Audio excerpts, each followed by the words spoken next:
Militer Yaman ngamuk, 350 tentara bayaran kerajaan Arab Saudi tewas.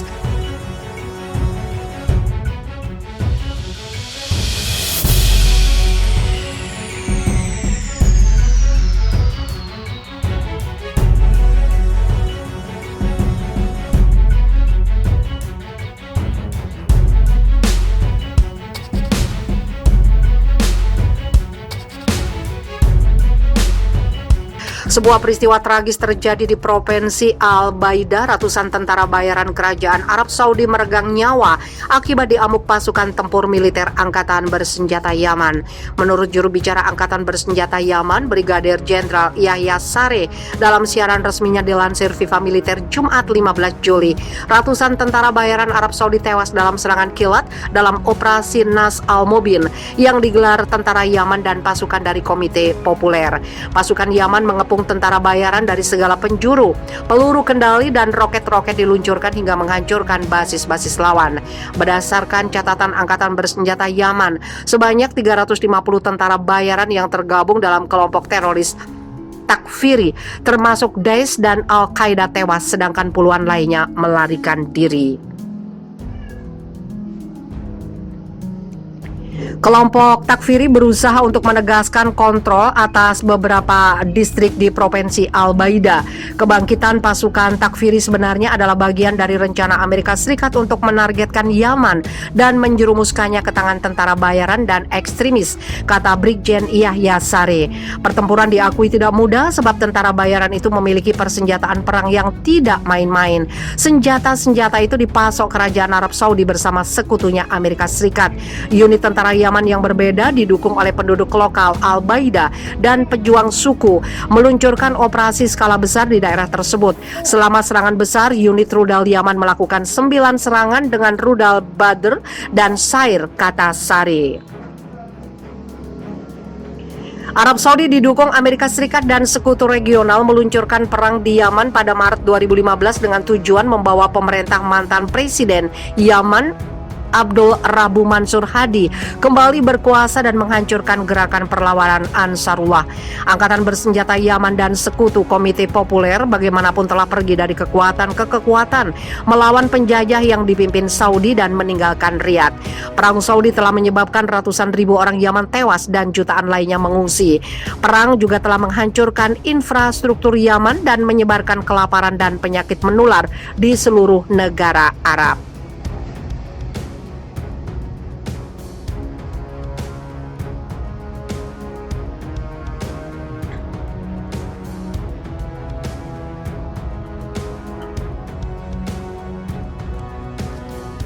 Iran jadi kunci kehebatan rudal milisi Palestina dalam melawan serangan Israel. Pemerintah Iran dipercaya mengambil bagian atas kehebatan rudal yang dimiliki militan milisi Palestina.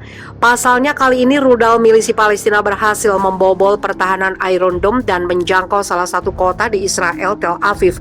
Dilansir dari Telegraph, pengembangan persenjataan milisi Palestina dalam beberapa tahun terakhir telah diawasi dan dikembangkan oleh pasukan Quds elit Iran dari Korps Pengawal Revolusi Islam yang dipimpin oleh mendiang Jenderal Qasim Soleimani.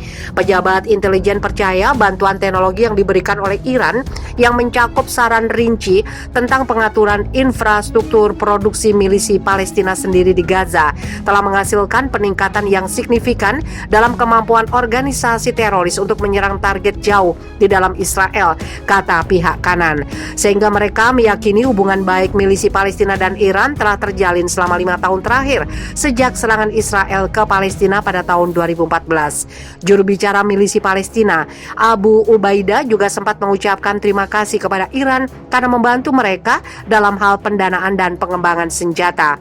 Teheran tidak menahan dari kami dana senjata dan bentuk bantuan lainnya dan membantu kami dalam perlawanan kami dengan memasok kami dengan rudal yang menghancurkan benteng Zionis selama serangan dan pertempuran yang kami lakukan melawan penjajah, katanya. Pejabat senior intelijen Barat menyatakan kolaborasi maut itu membuat milisi Palestina mampu menghasilkan senjata yang lebih efektif. Bantuan Iran telah menghasilkan peningkatan yang signifikan dalam hal jangkauan, presisi, dan tingkat kerusakan yang dapat ditimbulkan oleh senjata tersebut, katanya. Sebelumnya, pemimpin tertinggi Iran Ayatollah Ali Khomeini memperkirakan Israel akan hilang dalam waktu 25 tahun ke depan dan Palestina akan memenangkan konflik. Israel akan hilang dalam waktu 25 tahun ke depan, kata Khomeini dikutip dari Middle East Monitor Sabtu 15 Mei 2021.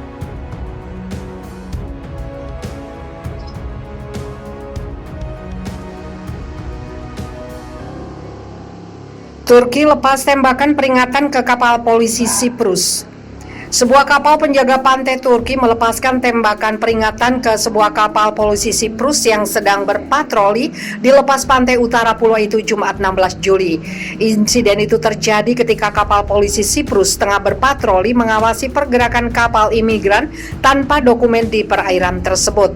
Kantor berita Siprus melaporkan kapal polisi mereka melihat kapal penjaga pantai Turki sekitar 11 mil dari pelabuhan nelayan Kato Pirgos. Pelabuhan itu terletak tepat di barat garis gencatan senjata PBB. Juru bicara kepolisian Siprus, Christos Androu, mengatakan kapal patroli itu berada di dalam perairan teritorial negara pada pukul 3.30 pagi waktu lokal ketika insiden terjadi. Androu mengatakan kapal polisinya tengah melakukan patroli reguler untuk memeriksa pergerakan kapal imigran gelap karena daerah itu adalah titik temu para imigran yang datang dari Turki. Awak kapal patroli yang beranggotakan 3 orang melihat niat kapal Turki dan kemudian mencoba menghindari insiden sehingga berlayar menuju ke tempat penampungan ikan di Kato Pirgos, kata Andrew seperti dikutip AFP. Pada jarak 4 mil laut dari tempat penampungan, kapal polisi laut menerima tembakan peringatan dari kapal penjaga pantai Turki. Kemudian, karena tidak jauh dari pantai, penjaga pantai Turki keluar dari wilayah pendudukan Siprus Utara. Insiden ini terjadi di tengah ketegangan antara Siprus dan Turki yang sama-sama menduduki pulau itu.